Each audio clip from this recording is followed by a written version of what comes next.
भारत में अनेक पार्टियां हैं और सभी पार्टियों के अपने समर्थकों से भी कहीं ना कहीं आप गाहे बगाहे टीवी के माध्यम से, पेपर के माध्यम से देख रहे होंगे। अगर आप बिहार में बात करें लालू यादव की, तो लालू यादव के समर्थकों को देख रहे होंगे कि बहुत सारे बिहार में ऐसे कलाकार हैं जो लालू जी का मिमिक्री करके अपना जीवन यापन कर रहे हैं। तो बहुत सारे ऐसे कि जिनका अपना खून ही हरा कर लिया है।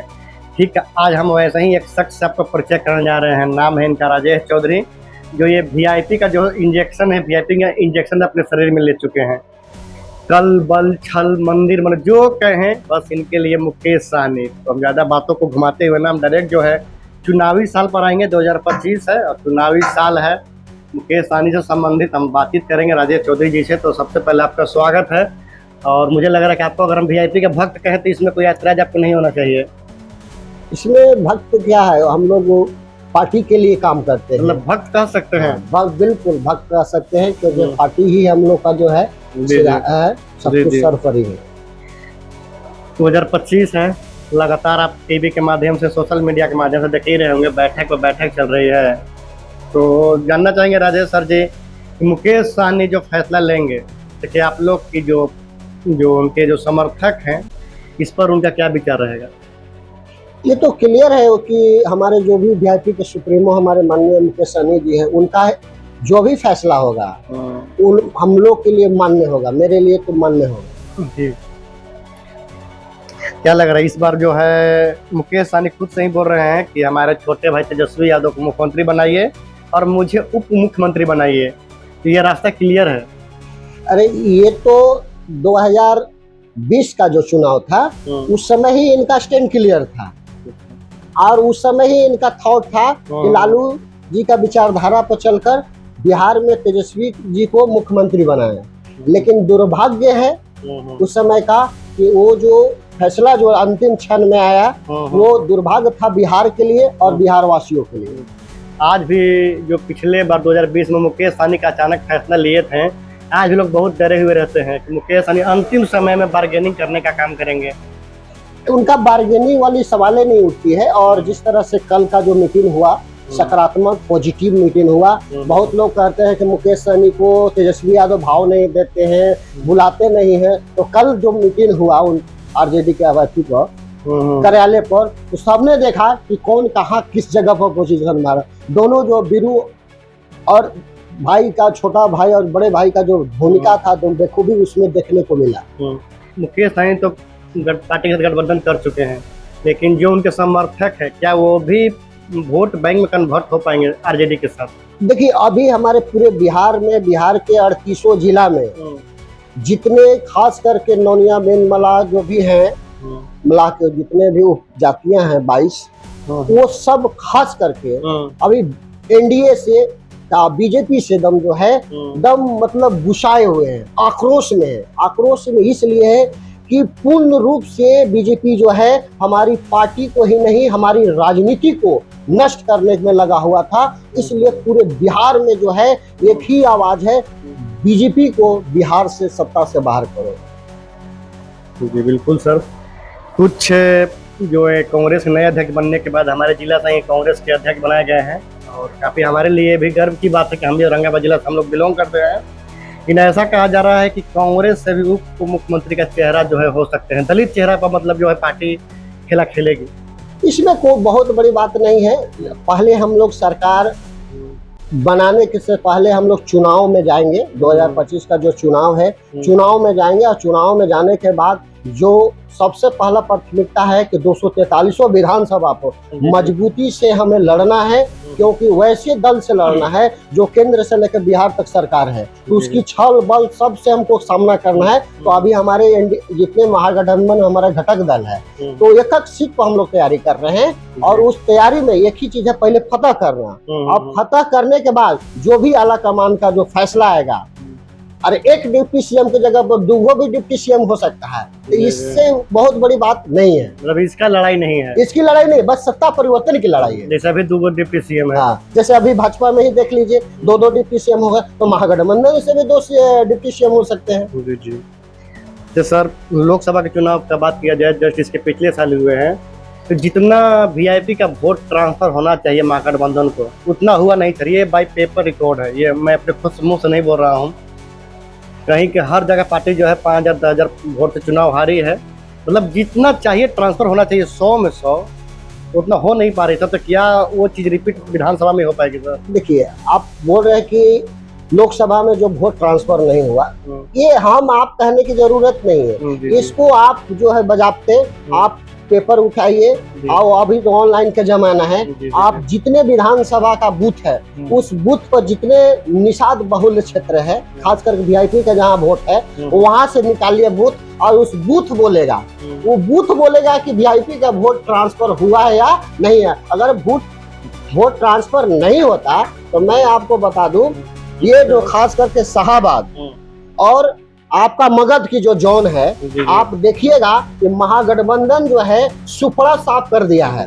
तो ऐसा नहीं है, हमारा जो बहुल जो क्षेत्र है, हम पूर्ण रूप से हमारा वोट जो है 90% वोट जो है वो महागठबंधन में जो है ट्रांसफर हुआ है, और 10% वोट तो कोई भी कितनों होता है वो 100% में 100% नहीं होता। हम चाहेंगे सर आप कॉफी का आनंद लेते हुए अपनी बातों को रखें।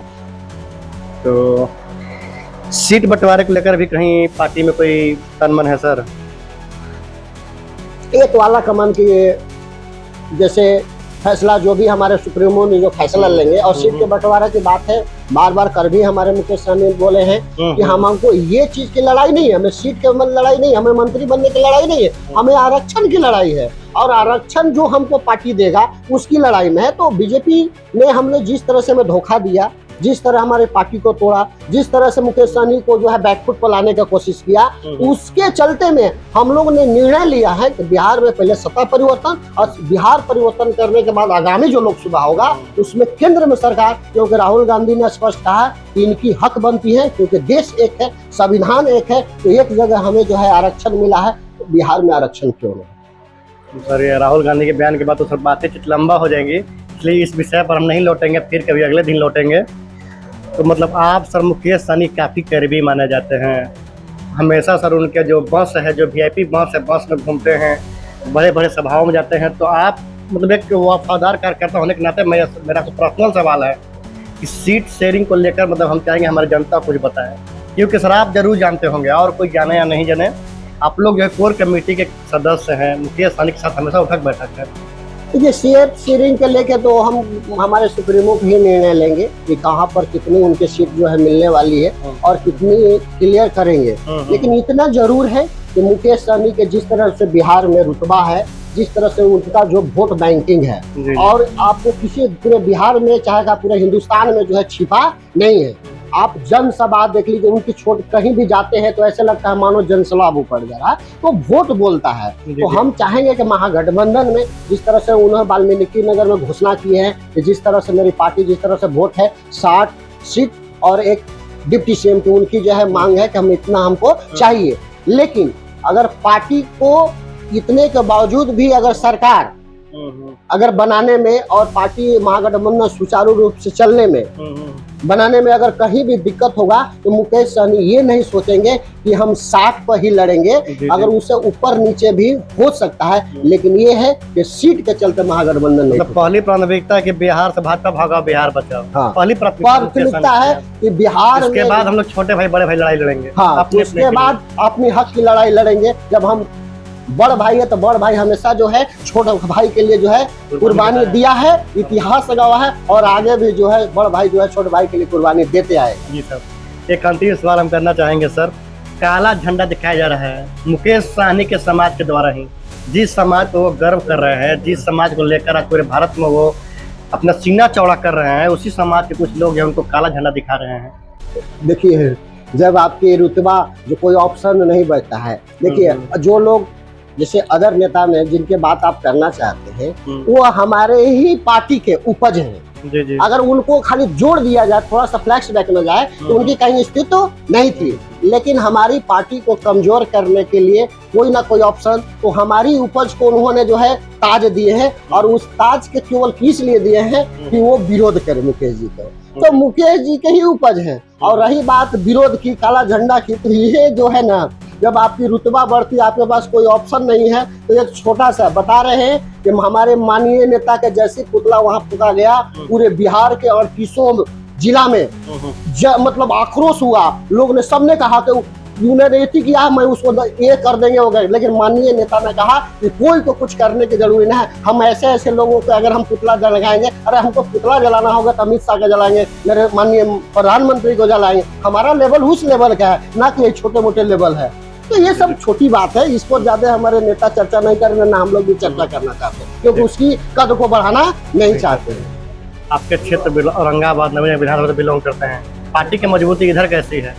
देखिए, यहाँ की जो मजबूती है शुरू से ही, खास करके नवीनगर औरंगाबाद जिला में हमारे जो निषाद समाज का जो संगठन है, हमने सामाजिक संगठन बनाया निषाद कल्याण समिति, और निषाद कल्याण समिति एक एक गांव पहुंच चुका है, एक एक घर तक पहुंच गया है जो, और वही संगठन इतनी मजबूत है कि वही संगठन को हम लोग ट्रांसफर किया निषाद विकास संघ में। उसी को जब 4 नवंबर 2018 को जब हमारा पार्टी जो है VIP का निर्माण हुआ, तो उसको हम लोग जो है मैक्सिमम मुख्य पदाधिकारी को हम लोग जब VIP में लाए, तो ये आवाज है ना, वो केवल मुकेश जी का नाम होता है तो सारे लोग जो है फिर किसी को सुनते नहीं है। भले कोई लोग ये कहे कि मैं जो चाहूंगा वो होगा, ऐसा कुछ नहीं है, क्योंकि वाल्मीकि नगर में हमारे सुप्रीमो ने स्पष्ट माइक से, आपने सुना होगा, उन्होंने कहा कि मैं पटना में क्यों रह के, चाहे मुंबई में रह के, मैं चित्रगुप्त का काम करता हूँ, कौन क्या कर रहा है मेरे पास सारे लेखा जोखा है ना। तो कोई मुझे दिखावा करेगा, चाहे कोई आगे पीछे गाइड चमकाएगा, उस पर मुझे नहीं करना। काम करिए, अपने क्षेत्र में काम करिए, और काम करिएगा, मैं उसका आकलन कर रहा हूँ। उन्होंने लास्ट में अल्टीमेट भी दिया है कि जो लोग अब तक जो गलती कर चुके हैं उस गलती को दोहराए नहीं। टीम संदेश देना चाह रहे हैं? मैं अंतिम में पूरे बिहार वासियों का, खास करके महागठबंधन के जितने घटक दल है, मैं उनसे हाथ जोड़कर विनती करता हूं, ये चुनाव जो है 2025 का, ये चुनाव केवल एक चुनाव नहीं है, इसमें जो है बिहार परिवर्तन के साथ पलायन को रोकना है। जो बिहारियों को जो है अदर राज्य में जिस तरह से हमें नीचा घृणा दृष्टि से देखा जाता है, उसे बदलाव करना है। और जब महागठबंधन की सरकार आएगी, और जिस तरह से माननीय तेजस्वी प्रसाद यादव ने घोषणा किया है कि जब सरकार बनेगी तो युवाओं के लिए पलायन, बाहर जाने की जरूरत है, मैं खुद यहाँ बिहार में इंडस्ट्री लगाऊंगा, रोजगार पैदा करूंगा, तो आप इसके उद्देश्य से भविष्य के लिए, अपने युवाओं के लिए, आने वाला पीढ़ी के लिए जो है बिहार परिवर्तन जरूरी है। इसलिए आप परिवर्तन करें, सीट के चक्कर में ना पड़े, सीट किसी के पाले में जाए, चाहे राजद के कोटे में जाए, चाहे VIP के कोटे में जाए, चाहे कांग्रेस के, चाहे लेफ्ट के, किसी के कोटे में, सबको मानना चाहिए कि ये मेरा सीट है, और उस सीट पर मजबूती से हमें लड़ना है, और 243 सीट पर मजबूती से हमें फतह करना है, और ये रिकॉर्ड कायम करके जो है तेजस्वी प्रसाद यादव के नेतृत्व में 5 साल हमें काम करना है, और बताना है कि युवा पीढ़ी कितने तेजी और रफ्तार से विकास के लिए जाना जाता है। धन्यवाद। बहुत धन्यवाद।